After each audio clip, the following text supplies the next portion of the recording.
Vous vous souvenez de la statue vandalisée devant le Palais Bourbon en 2020 ? Eh bien, la Cour de cassation a rendu son verdict et c'est lunaire. Alors, écoutez bien, parce que c'est un phénomène juridique très très puissant. Effectivement, le 23 juin 2020, M. Franco Lolia tague la statue de Colbert devant l'Assemblée nationale. Il y a les 4 législateurs, il y a Colbert, et il marque négrophobie d'État.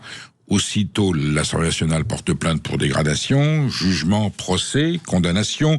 Alors, la condamnation, la loi prévoit de 3 750 € à 300, à 3 000.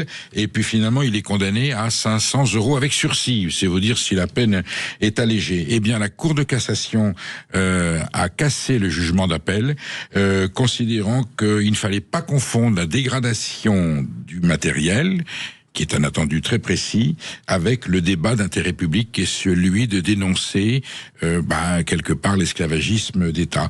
Donc la Cour de cassation s'inspirant, et c'est ça le problème, elle s'est inspirée de textes de disposition de la Cour européenne des droits de l'homme, la fameuse CEDH, et nous avons une Cour de cassation de la République française qui, au vu des textes de la Cour européenne des droits de l'homme, et dit c'est pas si grave que ça de tinguer la statue de Colbert avec négrophobie d'État, c'est une forme de liberté d'expression. Oui, c'est pas bien de dégrader le matériel comme de jeter de la soupe sur la Joconde ou de vomir sur la statue de la République à la place de la République, mais c'est un débat d'intérêt général.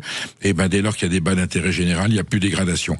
À revoir. Alors je ne sais pas si ce sont les législateurs français ou européens qui devront voir ça. Ce sont les textes de la Cour européenne de justice.